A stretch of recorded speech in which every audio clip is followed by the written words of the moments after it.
দাঁড়িয়ে বলি, আমার ছাত্রের কলার, আমার ছাত্রের মুখে হাত দিলেন কেন?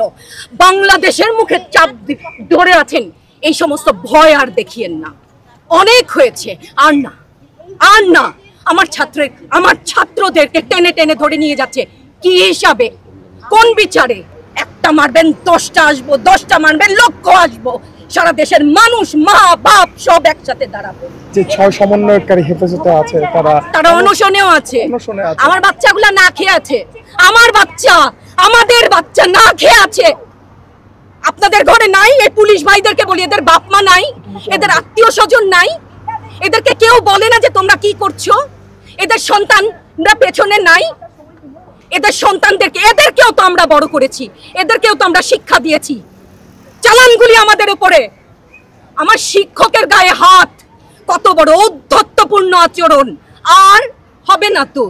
আসেন, চালানগুলি তুলে নিয়ে যান, সেই 71-এর মতো তো। 25শে মার্চের কালো রাত, বুদ্ধিজীবীদের হত্যা শুনেছি তো, এখন দেখছি। আগে শুনেছি, এখন দেখছি। পরিবারগুলোর প্রতি যারা মায়েরা যারা আছেন তাদের উদ্দেশ্যে কিছু, তাদের কাছে তো হাত জোর করে ক্ষমা চাই। ওরা আমাদের কাছে পাঠিয়েছিল ওদের সন্তানকে মানুষ করার জন্য, আমাদের কাছে, শিক্ষকদের কাছে পাঠিয়েছিল। কি জবাব দিব? আমার তো কোনো মুখ নাই, আমি শিক্ষক, আমার ভাষা নাই। তাদের কাছে হাত জোর করে মাফ চাই। নিরাপত্তা দিতে পারি নাই। মনে হয় রাস্তায় শহীদ হয়ে গেলে যদি এই লজ্জা আমার কিছুটা কাটে। ওদেরকে বলবার আমার কিছু নাই। প্রশাসন এবং সরকারের পক্ষ থেকে বলা হচ্ছে যে এই আন্দোলনের ভিতরে তৃতীয় পক্ষ এবং জঙ্গি। আরো বলেন না, আমি হিজাব পরি বলেন আমি হচ্ছে গে জঙ্গি।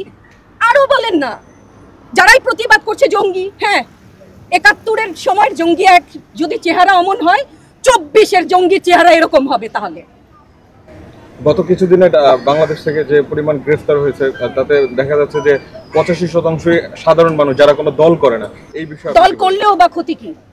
আমাকে প্রশ্ন, এই বিভেদটা তো সারা জীবন টেনেছে না, তাদেরকে গ্রেফতার করা হয়েছে। হ্যাঁ, গ্রেফতার তো এমনিই করছে।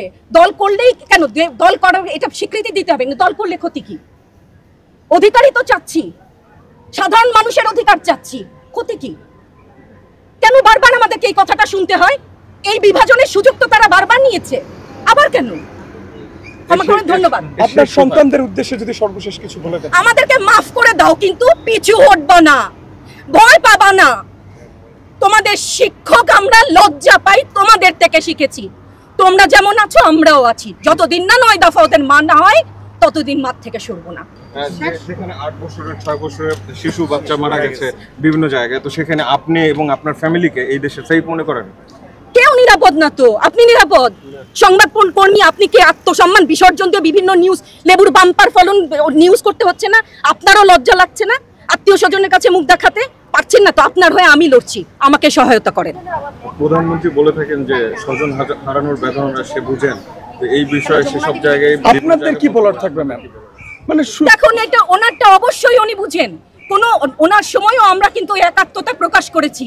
এই বেদনা যদি কেউ অনুভব করে, এই জিনিস হবার কথা না। উনি যদি সত্যি বুঝতেন, মুগ্ধের মা, অন্য যতগুলা শিশু থেকে শুরু করে, শিক্ষার্থী থেকে শুরু করে মরে গেলেই বেদনা বুঝবে। আমার 6টা সন্তান যে ওখানে অনশনে আছে, তাদেরটা কে বুঝবে? বুলেট আপনি দেখেছেন, বাবা মায়ের আর্তনাদ, অভিশাপ, আসমান কাঁপে। আপনাদের কাঁপে না? তার কাঁপে না?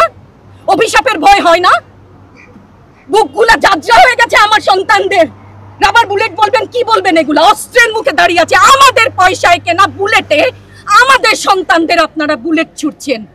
আর কত, আর কত? পুলিশ ভাইদেরকে বলি, ভেতরে তো আপনিও মানুষ, পুলিশ ভাই বলি না, ক্ষমা করবেন, মুখ থেকে বার হয়ে গেছে। তাদের ঘরেও সন্তান আছে, তাদের খোলসের ভিতরেও মানুষ। যারা এখনো ঘরে আছেন তারাও জানেন আর কতদিন ভয় পাবেন। ভয়েই থাকেন। একটা মারবেন 10টা আসবো, 10টা মারবেন লক্ষ আসবো। সারা দেশের মানুষ, মা বাপ সব একসাথে দাঁড়াবো। আপনারা বলেন যে ওদের বলা দিয়া কিছু বলেন না। রাস্তার যে একটা মূর্খ মানুষ, যার লিটারাল সেন্সে কোনো ক খ গ ঘ শিক্ষা নেই, সেও জানে, সেও দেখেছে। এটা আগের যুগ না, ইনফরমেশন সবার কাছে আছে। আপনি তথ্য কতদিন বন্ধ রাখবেন? কতটুকু বন্ধ রাখবেন? এই সমস্ত মিথ্যাচার করে ওনাদেরকে ছোট হতে, হাস্যরসের পাত্র হতে প্লিজ একটু অনুরোধ করেন।